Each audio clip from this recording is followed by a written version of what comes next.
Hi students, welcome to the chem cafe. ഇന്ന് നമ്മൾ discuss ചെയ്യാൻ പോകുന്നത് chemical bonding and molecular structure എന്ന 4th ചാപ്റ്ററിനെ കുറിച്ചാണ്. അപ്പം ഈ ചാപ്റ്ററിൽ കാര്യമായിട്ട് എന്തൊക്കെയുണ്ടെന്ന് നോക്കാം. ആദ്യമായിട്ട് കെമിക്കൽ ബോണ്ട് ഫോം ചെയ്യാൻ വേണ്ടിയിട്ട് ഡിഫറെൻറ്റ് കൈൻഡ് ഓഫ് അപ്രോച്ചസ് ആണ് പറയുന്നത്. അതിൽ ഒന്നാമത്തത് കോസൽ ലൂയിസ് അപ്രോച്ചാണ്. പിന്നെ VSEPR തിയറി ഉണ്ട്, molecular orbital theory and valence bond theory, ഇത്രയും വരുന്നുണ്ട്.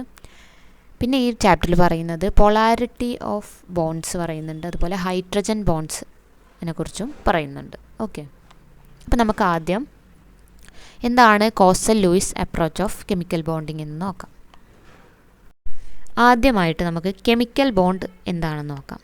അപ്പോൾ ഒരു കെമിക്കൽ ബോണ്ട് എന്ന് പറഞ്ഞാൽ ഒരു മോളിക്യൂൾ ഉണ്ടാകുന്നതിന് വേണ്ടിയിട്ട് അതിൻ്റെ ഉള്ളിലെ ആറ്റങ്ങൾ അല്ലെങ്കിൽ അയോൺസ് ഒക്കെ അവർ തമ്മിലുള്ള അട്രാക്റ്റീവ് ഫോഴ്സാണ്. ഒരു അട്രാക്റ്റീവ് ഫോഴ്സ് കാരണമാണ് ഈ ആറ്റംസും അയോൺസും അവിടെ ഹോൾഡ് ചെയ്ത് നിൽക്കുന്നത്. അപ്പം അത്തരത്തിലുള്ള ഒരു അട്രാക്റ്റീവ് ഫോഴ്സിനെയാണ് നമ്മൾ കെമിക്കൽ ബോണ്ട് എന്ന് പറയുന്നത്. Chemical bond is the attractive force which holds together various constituent particles such as atoms or ions in a molecule. Okay. First approach of chemical bonding ആണ് കോസൽ ലൂയിസ് അപ്രോച്ച്. അത് 1916 അത് വന്നത്. ഇതിൻ്റെ വേറൊരു പേരാണ് octet rule. അതായത് ഇത് octet റൂളിൻ്റെ ബേസിലാണ് ഇത് വന്നിരിക്കുന്നത്. അപ്പോൾ എന്താണ്, according to this atoms can combine either by transfer of valence electron or by sharing of valence electron in order to have an octet in their valence shell. Octet rule പ്രകാരം atoms combine ചെയ്യുന്നത് ഒന്നുകിൽ transfer of electrons വഴിയാണ് അല്ലെങ്കിൽ sharing of electrons വഴിയാണ്. ഇതാണ് നമ്മുടെ Luis causal അപ്രോച്ചിൽ പറയുന്നത്. ഇനി അടുത്തത് ലിമിറ്റേഷൻസ് ഓഫ് ഒക്ടറ്റ് റൂളാണ്. ലിമിറ്റേഷൻസ് എന്ന് പറഞ്ഞാൽ ഒക്ടറ്റ് റൂളിന് പറ്റാതിരിക്കുന്ന കുറച്ച് കാര്യങ്ങൾ അല്ലേ. അപ്പം ഒക്ടറ്റ് റൂൾ എന്താ പറയുന്നത്, എല്ലാ ആറ്റംസിൻ്റെയും വാലൻസ് ഷെല്ലിൽ 8 ഇലക്ട്രോൺ കംപ്ലീറ്റ് ആവണം. അതിന് വേണ്ടിയിട്ടാണ് ട്രാൻസ്ഫർ അല്ലെങ്കിൽ ഷെയറിംഗ് ഓഫ് ഇലക്ട്രോൺസ് നടത്തുന്നത് അല്ലേ. അപ്പം ആദ്യത്തെ തന്നെ ലിമിറ്റേഷൻ എന്ന് പറയുന്നത് കംപ്ലീറ്റ് ഒക്ടറ്റ്.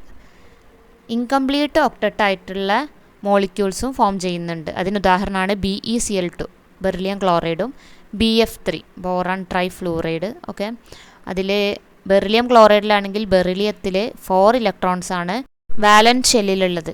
അതുപോലെ BF3യിൽ ബോറോണിന് 6 ഇലക്ട്രോൺ ആണ് വാലൻസ് ഷെല്ലിലുള്ളത്. രണ്ടാമത്തതായിട്ട് formation of molecules with expansion of octet. അപ്പോൾ എക്സ്പാൻഡഡ് ഒക്ടറ്റുള്ള കോമ്പൗണ്ട്സും ഉണ്ട്. അതിനുദാഹരണങ്ങളാണ് PCl5ഉം SF6 എന്ന് പറയുന്ന കോമ്പൗണ്ട്സൊക്കെ. ഇതിൽ PCl5ൽ ഫോസ്ഫറസ് ആറ്റത്തിൻ്റെ വാലൻസ് ഷെല്ലിൽ 10 ഇലക്ട്രോൺസ് ഉണ്ട്. അതുപോലെ SF6ലാണെങ്കിൽ സൾഫറിൻ്റെ ചുറ്റും 12 ഇലക്ട്രോൺസും ഉണ്ട് വാലൻസ് ഷെല്ലിൽ. ഓക്കെ, അപ്പോൾ ഇതൊക്കെ എക്സ്പാൻഡഡ് ഒക്ടറ്റിന് എക്സാമ്പിളാണ്. അതൊരു ലിമിറ്റേഷൻസ് ഓഫ് ഒക്ടറ്റ് റൂളാണ്. അടുത്തതായിട്ട് പറയുന്നത് formation of compounds by xenon radon like noble gases. നമുക്കറിയാം നോബിൾ ഗ്യാസസ് ഒക്കെ ഒക്ടറ്റ് കംപ്ലീറ്റ് ചെയ്ത ആറ്റംസ് ആണ് അല്ലേ. അപ്പം സാധാരണഗതിയിൽ അവർ കോമ്പൗണ്ട്സ് ഫോം ചെയ്യാൻ പാടില്ല അല്ലേ. പക്ഷേ സെനോണ്, ക്രിപ്റ്റോണ് തുടങ്ങിയവരൊക്കെ XeF2 KrF2 എന്ന് പറയുന്ന കോമ്പൗണ്ട്സ് ഉണ്ടാക്കുന്നുണ്ട്. അപ്പം ഇത് ഒരു ലിമിറ്റേഷനാണ് അല്ലേ, formation of compounds by noble gases. അപ്പോൾ അടുത്തതായിട്ട് പറയുന്നത് formation of odd electron molecules ആണ്. അതിന് ഉദാഹരണമായിട്ട് പറയുന്നത് NOയും NO2 ആണ്. ഈ രണ്ട് കോമ്പൗണ്ടിലും നൈട്രജൻ ഒരു ഓഡ് ഇലക്ട്രോണ്, ഒരു സിംഗിൾ ഇലക്ട്രോണ് അവിടെ ഇരിക്കുന്നുണ്ട്. ഓക്കെ, ലോൺ പെയർ ഒന്നും അല്ലാതെ. അപ്പം ഇങ്ങനത്തെ കേസിൽ atom containing odd electron does not satisfy octet rule. അതുകൊണ്ട് ഇതൊരു ലിമിറ്റേഷനാണ്. അടുത്തായിട്ട് അഞ്ചാമത് പറയുന്നത് theory does not account for the shape of molecule. മോളിക്യൂൾസിൻ്റെ ഷേപ്പിനെ കുറിച്ച് ഈ തിയറി ഒന്നും തന്നെ അത് മറ്റൊരു ലിമിറ്റേഷൻ ഓഫ് ഒക്ടറ്റ് റൂളാണ്. അപ്പോൾ 5 ലിമിറ്റേഷൻസ് ആണ് പറയുന്നത്. ഓക്കെ, അടുത്തതായിട്ട് പറയാനുള്ളത് Lewis symbols and Lewis structures ആണ്. ഇത് നിങ്ങൾ മുന്നേ പഠിച്ചിട്ടുള്ള കാര്യം തന്നെയാണ്. അതായത് നമ്മൾ ലൂയിസ് സ്ട്രക്ചർ പ്രകാരം ഒരു എലമെൻറ്റ് എഴുതുകയാണെങ്കിൽ അതെങ്ങനെയാണെന്ന് വെച്ചാൽ എലമെൻറ്റിൻ്റെ സിമ്പിൾ എഴുതിയതിന് ശേഷം അതിൻ്റെ ചുറ്റും വാലൻസ് ഇലക്ട്രോൺസ് ഡോട്ടഡ് ആയിട്ട് കാണിക്കുക. അങ്ങനെയാണ് ലൂയിസ് സിമ്പിൾ അല്ലെങ്കിൽ ലൂയിസ് സ്ട്രക്ചർ. ഓക്കെ, ഇതിനെ ലൂയിസ് ഡോട്ടഡ് സ്ട്രക്ചർ എന്നും പറയുന്നുണ്ട്. അപ്പോൾ അതിന് എക്സാമ്പിൾ നൈട്രജൻ്റെ വാലൻസ് ഇലക്ട്രോൺ 5 ആണ്. അതുപോലെ കാർബണിനാണെങ്കിൽ 4, ഓക്സിജന് 6. അടുത്തതായിട്ട് ionic bond or electrovalent bond എന്താണെന്ന് നമുക്ക് നോക്കാം. അയോണിക് ബോണ്ട് എങ്ങനെ ഡിഫൈൻ ചെയ്യുന്നത്? The electrostatic force of attraction between positive and negative charged ions and are formed by the complete transfer of one or more valence electron from one atom to another atom. അതായത് ionic bond എന്ന് പറഞ്ഞാൽ ഒരു electrostatic force of attraction ആണ്. ആരൊക്കെ തമ്മിലാണ്? Positive and negatively charged ions ആണ്. അതുതന്നെ ഒരു ആറ്റത്തിൽ നിന്നും മറ്റൊരാറ്റത്തിലേക്ക് കംപ്ലീറ്റ് ട്രാൻസ്ഫർ ഓഫ് ഇലക്ട്രോൺ നടക്കുമ്പോഴാണ്. ഒന്നോ അതിലധികമോ ഇലക്ട്രോണുകൾ കംപ്ലീറ്റ് ആയിട്ട് ട്രാൻസ്ഫർ ചെയ്യണം ഒരാറ്റത്തിൽ നിന്നും മറ്റൊരാറ്റത്തിലേക്ക്. ഇങ്ങനെ ഉണ്ടാകുന്ന ബോണ്ടിനെയാണ് നമ്മൾ അയോണിക് ബോണ്ട് എന്ന് പറയുന്നത്. ഇവിടെ 2 ഉദാഹരണങ്ങളാണ് നമുക്ക് തന്നിട്ടുള്ളത്. ഒന്ന് formation of NaCl and formation of MgCl2. ഇതിൽ ഫോർമേഷൻ ഓഫ് NaCl സോഡിയത്തിൻ്റെ വാലൻസ് ഇലക്ട്രോണായ ഒരു ഇലക്ട്രോണിനെ ക്ലോറിൻ്റെ വാലൻസ് ഇലക്ട്രോൺ 7 ആണ് അതിലേക്ക് ട്രാൻസ്ഫർ ചെയ്യുന്നു, കംപ്ലീറ്റ് ട്രാൻസ്ഫർ. അങ്ങനെ സോഡിയം ക്ലോറൈഡ് ഉണ്ടാകുന്നു. അപ്പം സോഡിയത്തിന് പ്ലസ് ചാർജും ക്ലോറിന് നെഗറ്റീവ് ചാർജും ആണ് ഉണ്ടാകുന്നത്. ഇനി മഗ്നീഷ്യം ക്ലോറൈഡിൽ നോക്കുകയാണെങ്കിൽ മഗ്നീഷ്യത്തിൻ്റെ വാലൻസ് ഇലക്ട്രോൺ 2 ആണ്. അത് ഓരോ ക്ലോറിനിലേക്കും ഓരോ ഇലക്ട്രോൺ വീതം ട്രാൻസ്ഫർ ചെയ്യുന്നു. അങ്ങനെ Mg2+ഉം Cl- ആയിട്ടുള്ള അയോണുകളായിട്ട് MgCl2 എന്ന് പറഞ്ഞ കോമ്പൗണ്ടായിട്ട് മാറുന്നു. അടുത്തത് electrovalency. Electron valency of an element is defined as the number of electrons transferred by its atom while forming an ionic bond. ഒരു അയോണിക് ബോണ്ട് ഫോം ചെയ്യുമ്പോൾ അവിടെ ട്രാൻസ്ഫർ ചെയ്യുന്ന ഇലക്ട്രോണിൻ്റെ എണ്ണം അല്ലേ, അതല്ലേ വാലൻസി എന്ന് പറയുന്നത്. അയോണിക് ബോണ്ടിലാവുമ്പം അത് ഇലക്ട്രോവാലൻസി എന്ന് പറയുന്നു. ഇനി factors for the easy formation of ionic bonds. Ionic bond form ചെയ്യാൻ വേണ്ടിയിട്ട് കുറച്ച് ഫാക്ടേഴ്സ് ഉണ്ട്. അതെന്താണ്? First one, low ionisation enthalpy of electropositive atom. രണ്ടാമത് electron gain enthalpy of electronegative atom. മൂന്നാമത്തത് high lattice enthalpy of the compound. അപ്പം ഈ lattice enthalpy അല്ലെങ്കിൽ ബോണ്ട് ഫോർമേഷൻ എൻതാൽപ്പി എന്താണെന്ന് അറിയണം. Okay. Lattice enthalpy of an ionic solid is defined as the energy required to completely separate 1 mole of solid ionic compound into its gaseous ions. അപ്പം സിമ്പിളായിട്ട് പറയുകയാണെങ്കിൽ നമുക്കൊരു bond dissociate ചെയ്യാൻ വേണ്ടുന്ന എനർജിയാണ് നമ്മൾ ലാറ്റിസ് എൻതാൽപ്പി എന്ന് പറയുന്നത്. Next one, covalent bond. Covalent bond is the bond formed by the mutual sharing of electrons between the combining atoms. Covalent bond എന്ന് വെച്ചാൽ നമുക്കറിയാം മ്യൂച്വൽ ഷെയറിംഗ് ഓഫ് ഇലക്ട്രോൺസ് വഴി രൂപപ്പെട്ട ബോണ്ടിനെയാണ് കോവാലന്റ് ബോണ്ട് എന്ന് പറയുന്നത്. അപ്പോൾ എക്സാമ്പിളായിട്ട് ഇവിടെ ക്ലോറിൻ ആറ്റംസ് കൊടുത്തിട്ടുണ്ട്. അത് 2 ക്ലോറിൻ ആറ്റത്തിലും ഓരോ ഇലക്ട്രോൺ വീതം ഷെയർ ചെയ്തിട്ട് ക്ലോറിൻ 2 Cl2 മോളിക്യൂളായിട്ട് മാറിയിട്ടുണ്ട്. അപ്പം ഇതിൽ തന്നെ single, double and triple bonds ഉണ്ട്. അപ്പം എന്താണ് single covalent bond? When the atoms share one electron pair, the bond formed is called single covalent bond. അതായത് ആറ്റംസ് തമ്മിൽ ഒരു ഇലക്ട്രോൺ പെയറാണ് ഷെയർ ചെയ്തിട്ടുള്ളത് എങ്കിൽ അത് സിംഗിൾ കോവാലന്റ് ബോണ്ട്. അപ്പോൾ അതിന് എക്സാമ്പിൾ ക്ലോറിൻ മോളിക്യൂളാണ് Cl2. ഇനി ഡബിൾ ബോണ്ട് എന്ന് പറഞ്ഞാൽ എന്താണ്? When 2 atoms share 2 electron pairs, the bond formed is called double bond. എക്സാമ്പിളായിട്ട് പറയുന്നത് ഓക്സിജൻ ആണ്, O2. 2 ഓക്സിജൻ ആറ്റവും തമ്മിൽ 2 ഇലക്ട്രോൺ പെയറാണ് ഷെയർ ചെയ്തിട്ടുള്ളത്. ട്രിപ്പിൾ ബോണ്ട് എന്ന് പറഞ്ഞാൽ when 2 atoms share 3 electron pairs, the bond formed is called triple bond. എക്സാമ്പിളായിട്ട് nitrogen മോളിക്യൂളാണ്. Nitrogen മോളിക്യൂളിലെ 2 nitrogen ആറ്റവും 3 ഇലക്ട്രോൺസ് വീതം ഷെയർ ചെയ്യുന്നുണ്ട്. ഓക്കെ. ബോണ്ട് പെയർ ഓഫ് ഇലക്ട്രോൺസും ലോൺ പെയർ ഓഫ് ഇലക്ട്രോൺസ് എന്താണെന്ന് നോക്കാം. അപ്പോൾ ആദ്യം bond pair of electrons. The shared pair of electrons which is responsible for the formation of chemical bond. അതായത് ബോണ്ട് ഫോം ചെയ്യുന്നതിന് വേണ്ടി ഷെയർ ചെയ്ത ഇലക്ട്രോൺ പെയർസിനെയാണ് ബോണ്ട് പെയർ ഓഫ് ഇലക്ട്രോൺസ് എന്ന് വിളിക്കുക. അപ്പോൾ ലോൺ പെയർ ഓഫ് ഇലക്ട്രോൺസ് എന്തായിരിക്കും? The വാലൻസ് electron not involved in sharing are known as lone pair of electron or non bonding electrons. അടുത്തതായിട്ട് കൊവാലൻസി എന്താണെന്ന് നോക്കാം. Covalency of an element can be defined as the number of electrons contributed by its atom while forming a covalent bond. അതായത് ഒരു covalent bond form ചെയ്യുന്നതിന് വേണ്ടി എത്ര ഇലക്ട്രോൺസിനെ contribute ചെയ്തു എന്നുള്ളതിൻ്റെ എണ്ണമാണ് കൊവാലൻസി എന്ന് പറയുന്നത്. അപ്പം കൊവാലൻസി ഓഫ് ക്ലോറിൻ എന്ന് പറയുന്നത് 1 ആണ് അല്ലേ, 1 ആണ്. ഓക്സിജൻ ഈസ് 2, 2 ഇലക്ട്രോൺസാണ് 2 ഓക്സിജൻ ആറ്റവും ഷെയർ ചെയ്യുന്നത്. Nitrogen is 3 and carbon is 4. അടുത്തതായിട്ട് നമുക്ക് ഡിസ്കസ് ചെയ്യാനുള്ള ടോപ്പിക്ക് പൊളാരിറ്റി ഓഫ് ബോണ്ട്സ് ആണ്. പൊളാരിറ്റി എന്ന് വെച്ചാൽ ഒരു കൊവാലൻ്റ് ബോണ്ടിൽ 2 ആറ്റംസ് ഉണ്ടാവും അല്ലേ, ആ 2 ആറ്റംസിൻ്റെ ഇലക്ട്രോ നെഗറ്റിവിറ്റിയിലുള്ള വ്യത്യാസത്തിനനുസരിച്ച് അവരുടെ ഇടയിൽ ഒരു പൊളാരിറ്റി ഫോം ചെയ്യുന്നുണ്ട്. ആ പൊളാരിറ്റി ഉള്ളത് കൊണ്ട് ഒരു അയോണിക് ക്യാരക്ടർ ആ കൊവാലൻ്റ് ബോണ്ടിന് ഉണ്ടാവുന്നുണ്ട്. മനസ്സിലായോ? അതാണ് നമ്മൾ പൊളാരിറ്റി ഓഫ് ബോണ്ട്സ് എന്ന് ഉള്ളത് കൊണ്ട് ഉദ്ദേശിക്കുന്നത്. അതായത് ഒരു എക്സാമ്പിൾ വെച്ച് പറയാം.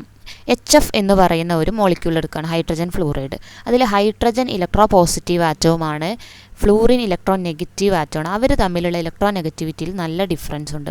അപ്പോൾ എന്താ സംഭവിക്കുക എന്ന് വെച്ചാൽ, ഈ ഷെയർ ചെയ്ത ഇലക്ട്രോൺസ്, ഇവിടെ കൊവാലൻ്റ് ബോണ്ടാണ് ഉള്ളത്, ഹൈഡ്രജനും ഫ്ലൂറിൻ തമ്മിൽ കൊവാലൻ്റ് ബോണ്ടാണുള്ളത്.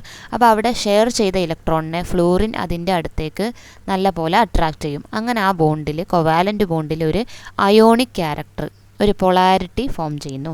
അതാണ് ഇവിടെ പൊളാരിറ്റി ഓഫ് ബോണ്ട്സ് കൊണ്ട് ഉദ്ദേശിക്കുന്നത്. മനസ്സിലായല്ലോ? ഇനി അതിൻ്റെ അളവ് മെഷർമെൻറ്റ് ചെയ്യുന്നതിന് വേണ്ടിയാണ് ഡൈപോൾ മൊമെൻറ്റ് എന്ന് പറയുന്ന ടേം വന്നിട്ടുള്ളത്. അപ്പോൾ എന്താണ് dipole moment? Dipole moment is defined as the product of magnitude of charge and the distance between the charges. ഈ PDF-ൽ ഡൈപോൾ മൊമെൻറ്റിൻ്റെ ഡെഫിനിഷൻ കൊടുക്കുന്ന സമയത്ത് അവിടെ ലാസ്റ്റ് പോർഷനിൽ ഒരു ചാർജസ് എന്ന് പറയുന്ന ഭാഗം മിസ്സായിട്ടുണ്ട്. അപ്പോൾ നോക്കുക, dipole moment is defined as the product of magnitude of charges and the distance between the charges അവിടെ കട്ടായി പോയിട്ടുണ്ട്. അവിടെ അത് ശ്രദ്ധിക്കണം കേട്ടോ, അവിടെ ഒരു ബിറ്റ്വീൻ ദി ചാർജസ് ഉണ്ട്. എന്നിട്ട് പിന്നെ താഴെ കൊടുത്തിട്ടുണ്ട് dipole mu. Dipole moment mu is equal to charge into distance of separation. ഇങ്ങനെയാണ് വരുന്നത് കേട്ടോ. Dipole moment mu equal to charge into distance of separation D. Okay അല്ലേ?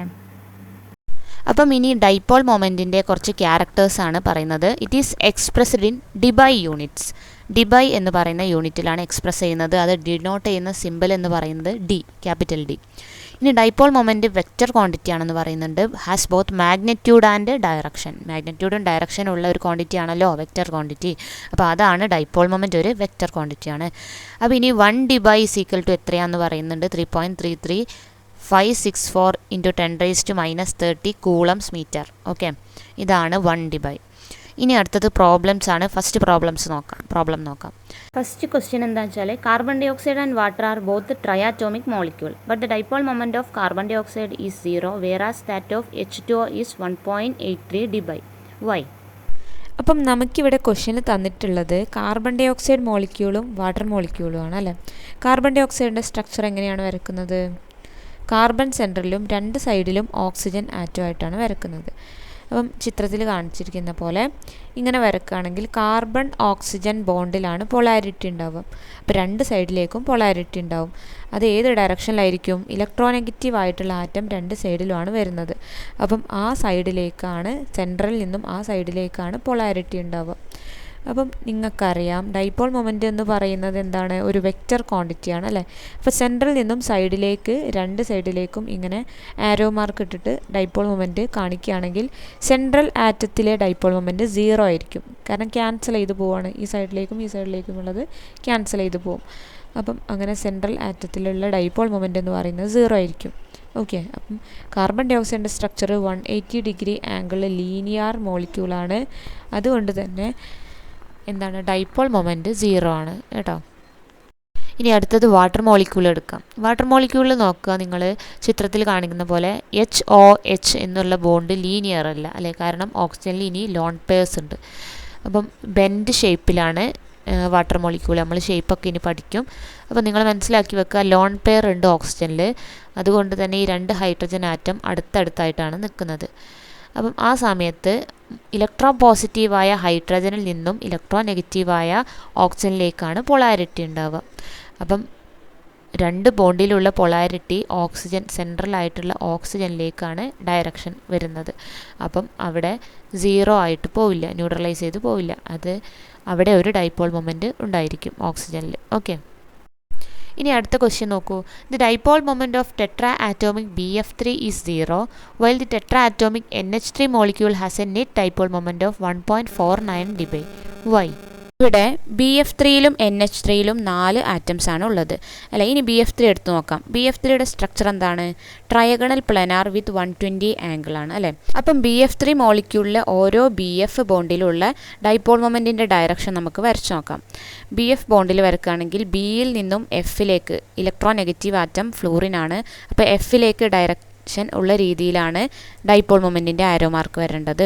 ഇങ്ങനെ വരക്കുകയാണെങ്കിൽ ചിത്രത്തിലുള്ളതുപോലെ നമുക്ക് കാണാൻ കഴിയും. അതായത് 2 BF ബോണ്ടിൻ്റെ റിസൾട്ടൻ്റ് ആയിട്ടുള്ള ഡൈപോൾ മൊമെൻറ്റും മൂന്നാമത്തെ BF ബോണ്ടിലെ ഡൈപോൾ മൊമെൻറ്റും തമ്മിൽ ക്യാൻസൽ ചെയ്ത് പോകുന്നത് കാണാൻ കഴിയും. അപ്പം ബിയിൽ, അതായത് ബോറോണിലുള്ള നെറ്റ് ഡൈപോൾ മൊമെൻറ്റ് 0 ആയിരിക്കും. ഇനി NH3 മോളിക്യൂൾ നോക്കുകയാണെങ്കിൽ അമോണിയ മോളിക്യൂളിന് പിരമിഡൽ ഷേപ്പാണ് 107 ഡിഗ്രി ആംഗിളിൽ. അപ്പം ഇവിടെ 3 NH ബോണ്ടാണുള്ളത്. ഇവിടെ ഇലക്ട്രോൺ നെഗറ്റീവ് ആയിട്ടുള്ളത് നൈട്രജൻ ആണ്, ഹൈഡ്രജൻ ഇലക്ട്രോ പോസിറ്റീവ് ആണ്.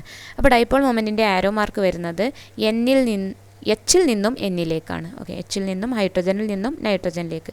അപ്പോൾ ഇങ്ങനെ വരുന്ന സമയത്ത് ഡൈപോൾ മൊമെൻറ്റ് നൈട്രജനിൽ കോൺസെൻട്രേറ്റ് ചെയ്യാണ് ചെയ്യുന്നത്. അതെവിടേക്കും ക്യാൻസലായി പോകുന്നില്ല. അപ്പം അതുകൊണ്ടാണ് അതിനൊരു നെറ്റ് ഡൈപോൾ മൊമെൻറ്റ് കിട്ടുന്നത്.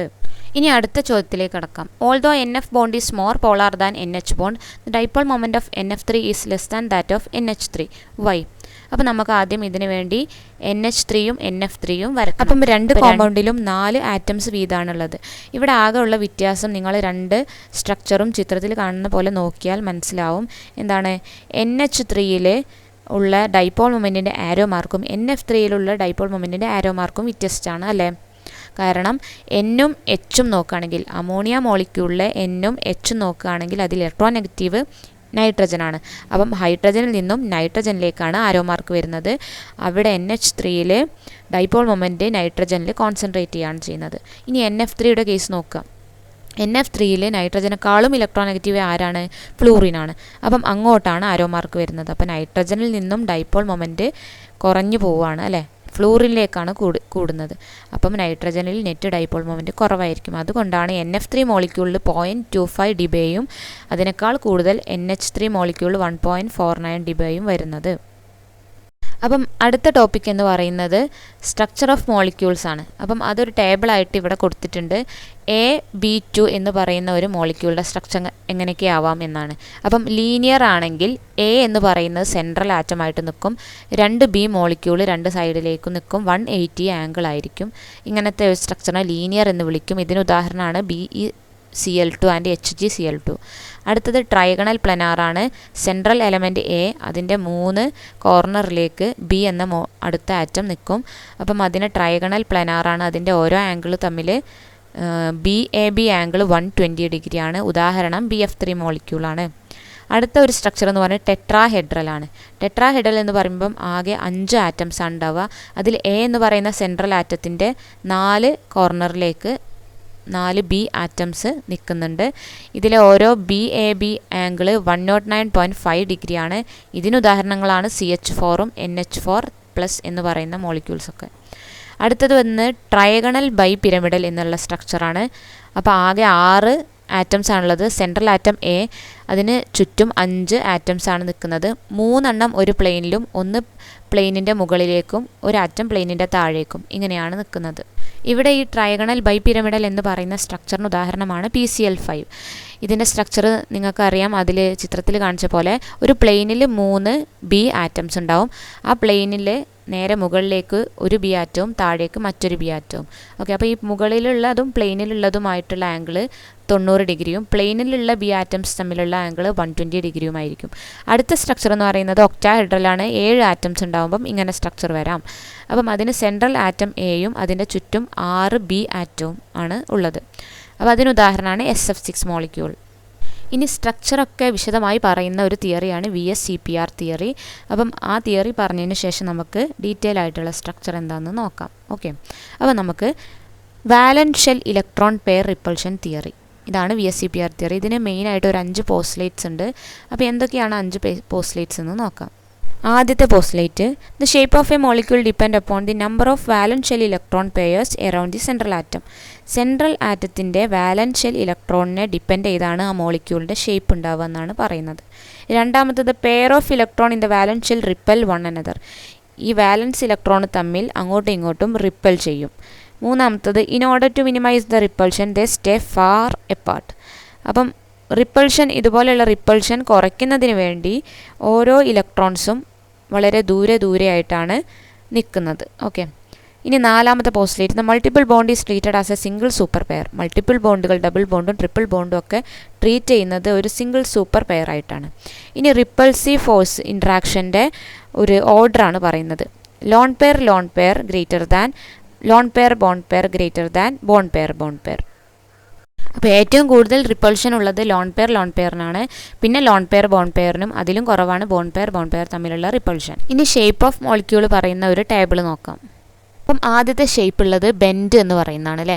AB/E എന്ന് പറയുന്ന ഒരു രീതിയിലുള്ള മോളിക്കുലാർ ടൈപ്പാണ്. അപ്പം ട്രയഗണൽ പ്ലനാർ എന്ന ഒരു സ്ട്രക്ചറിൽ ഒരു ലോൺ പെയർ വരുമ്പോൾ നമ്മളതിനെ ബെൻഡ് എന്ന് വിളിക്കും. ഉദാഹരണം SO2 ആണ്. ഇനി അടുത്തത് ടെട്രാഹെഡ്രൽ, അറിയാലോ ടെട്രാഹെഡ്രൽ. അതിൽ നമ്മൾ ഒരു ലോൺ പെയർ വരുന്ന സമയത്ത് അതിനെ പിരമിഡൽ ഓർ ട്രയഗണൽ പിരമിഡൽ എന്ന് വിളിക്കും. Okay, NH3 molecule pyramidal structure എന്ന് പറഞ്ഞ ഓർമ്മയില്ലേ അത്. അതിനുശേഷം മൂന്നാമത്തെ വരുന്നത് ടെട്രാഹെഡ്രൽ ആണ്. ടെട്രാഹെഡ്രൽ എന്ന് പറയുന്നത് 4 ആറ്റംസ് ഉണ്ടാകുന്ന സമയത്തായിരുന്നു. അതിൽ സറൗണ്ടിങ്സിൽ 4 ആറ്റംസ് ഉണ്ടാകുന്ന സമയത്താട്ടോ. അതിൽ തന്നെ 2 ലോൺ പെയർ വരുമ്പം അത് നമ്മൾ ബെൻഡ് എന്ന് വിളിക്കും. വാട്ടർ മോളിക്യൂൾ ഉദാഹരണമാണ്. ഓക്കെ, അടുത്തത് ട്രയഗണൽ ബൈ പിരമിഡൽ അറിയാം നമുക്ക്. സെൻട്രൽ ആറ്റവും സറൗണ്ടിങ്സിൽ 5 ആറ്റം ഉള്ളതായിരുന്നു. അതിൽ ഇനി 1 ലോൺ പെയർ വന്നപ്പോൾ അതിൻ്റെ സ്ട്രക്ചർ മാറി. അതിൻ്റെ സ്ട്രക്ചർ എങ്ങനെയായി? സീസോ ഷേപ്പായിട്ടാണ് മാറിയത്. ആ ലോൺ പെയർ ലെഫ്റ്റ് സൈഡിൽ വരുമ്പം ആ ഒരു മൊത്തം സ്ട്രക്ചർ സീസോ ഷേപ്പിൽ ആയിട്ട് മാറി. ഇതിനുദാഹരണമാണ് SF6. ഇനി അതിൽ തന്നെ ട്രൈഗണൽ ബൈ പിരമിഡിൽ തന്നെ 2 ലോൺ പെയർ വരുന്ന സമയത്ത് ലോൺ പെയർ എല്ലാം റൈറ്റ് സൈഡിൽ വരും. അപ്പം അതിനൊരു T ഷേപ്പാണ് ഉണ്ടാകുന്നത്. ഉദാഹരണം ClF3. ഇനി അടുത്തത് ഒക്ടാഹെഡ്രൽ നമുക്കറിയാം സെൻട്രൽ ആറ്റവും ചുറ്റും 6 ആറ്റം വേറെയുണ്ട്. അപ്പോൾ ഇതിൽ ഒരു ലോൺ പെയർ വരുന്ന സമയത്ത് നമ്മൾ അതിനെ വിളിക്കുന്നത് സ്ക്വയർ പിരമിഡ് എന്നാണ്. അതിനുദാഹരണമാണ് BRF5. ഓക്കെ, ഇനി ഒക്ടാഹെഡ്രൽ തന്നെ 2 ലോൺ പെയർ വരുമ്പം അത് താഴേക്കും മുകളിലേക്കുമായിട്ട് വരക്കും ലോൺ പെയറിനെ. അപ്പം അതൊരു സ്ക്വയർ പ്ലെനാറായി മാറി അല്ലേ. സ്ക്വയർ പ്ലെനാർ എന്നാണ് ഷേപ്പിൻ്റെ പേര്. ഉദാഹരണം XCF4. അപ്പോൾ മോളിക്യൂളിൻ്റെ സ്ട്രക്ചേഴ്സൊക്കെ ഏകദേശം മനസ്സിലായി എന്ന് വിചാരിക്കുന്നു. വാലൻസ് ബോണ്ട് തിയറിയും മോളിക്കുലാർ ഓർബിറ്റൽ തിയറിയുമാണ് ഇനി എടുക്കാനുള്ളത്. അപ്പം അതൊക്കെ ആയിട്ട് VBTയും MOTയുമായിട്ട് അടുത്ത വീഡിയോയിൽ നമുക്ക് കാണാം. അതുവരെ ബൈ.